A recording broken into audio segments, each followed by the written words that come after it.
এই দৃশ্য দেখার পর হয়তো নিজের প্রতি আর কোনো অভিযোগ বা অভিমান থাকবে না।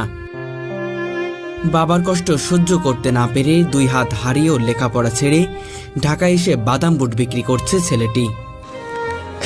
বাবা হাতে নিয়ে টাকাটা নিয়ে অল্প কান্না করে, বাবা আমার এই ছেলে কষ্ট করে আমার টাকা দিতেছে। আমার বাবা অসুস্থ না থাকলে হয়তো আমার আজকে এখানে ঢাকা থাকতে দিত না আমার বাবা। ভারী এই বাদাম বুটের বোঝা কাঁধে ঝোলাতে ঝোলাতে তার কাঁধের একটি পাশ বেঁকে গেছে। না বলা অনেক কথা বুকের ভিতর চাপা দিয়ে হৃদয় বিদারক যন্ত্রণা সহ্য করেও চালিয়ে যাচ্ছে বেঁচে থাকার সংগ্রাম। মায়াভরা এই ছেলেটির নাম আব্দুল্লাহ। আমার ইচ্ছা আমার বাবা মারে আমি একটু সুখী করতে চাই। আমার জন্য অনেক কষ্ট করছে তারা। আমি ছোটবেলা থেকে দেখেছি বাবা অনেক কষ্ট করছে আমাদের জন্য, ফ্যামিলির জন্য, সবার জন্য। আমার বাবা নিজের জীবনটা শেষ করে দিতেছে। এমন হয়তো দিন নাই রাত নাই আমার বাবা সবসময় কাজ করে। আমার বাবা একজন কৃষক। 2 হাত হারানোর পরেও পা দিয়ে লিখে এসএসসি পাশ করেছে ছেলেটি। কিন্তু অভাবনটন আর বাবার কষ্ট সহ্য করতে না পেরে প্রতিদিন অমানবিক পরিশ্রম করে যাচ্ছে।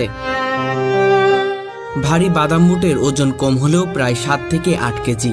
অনেক সময় সেই বোঝার সহ্য করতে পারে না আব্দুল্লাহ। আমি এখানে থাকি, আমার দাদি সব গুছাই দেয়। আমি সকালে বিকালে যতক্ষণ পারি, যতক্ষণ শরীরে কোলায় ততক্ষণ বিক্রি করি। অনেকটা ভার নিলে আস্তে আস্তে ঘাড়ে অনেক ব্যথা করে, মাথা মতো। তবুও কষ্ট সহ্য করে চালিয়ে যায় বিক্রি। বাবার ঋণ শোধ করতে আজ নিজেকে বিসর্জন দিয়েছে আব্দুল্লাহ।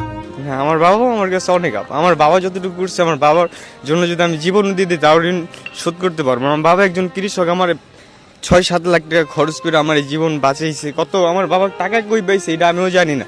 আমার বাবার কাছে এত টাকা ছিল না, কই পাইছে সে, কিভাবে বাঁচাইছে, কিভাবে কি করছে, সেই এখন আমি অনেক দিনা হয়ে আছে আমার বাবা। নিজের সব সকাল্লাদ বিসর্জন দিয়ে কঠোর পরিশ্রম চালিয়ে যাচ্ছে সে। বাবার কষ্টের কথা মনে পড়লেই কান্নায় ভেঙে পড়ে আব্দুল্লাহ। বাবা আমার তো বলার মতো না। আমার বাবা আমার জন্য অনেক করছে। আমার মৃত্যুর মুখ থেকে বাঁচাই আনছে আমার বাবা। সে বাবা মায়ের প্রতি কিছু বলার আছে? বাবার জন্য কিছু করতে চাই। দর্শক, আজকে আপনাদের সামনে এমন একটি প্রতিবেদন তুলে ধরতে চলেছি যা আপনাদের হৃদয়কে স্পর্শ করবে। এই প্রতিবেদনটি দেখলে হয়তো নিজের চোখের পানি আর ধরে রাখতে পারবেন না। বাবা মা জানে আপনি এই কাজ করেন? জানতো, কিন্তু জানতো আমি বাদাম বুট বেচি, কিভাবে বেচি এটা জানতো না। কয়েকদিন আগে একজন ভাই ভিডিও করছে, ওইখান থেকে দেখছে, পরে বাবা ফোন দিয়ে কাঁদছে। আমরা দেখি কি বলেছে?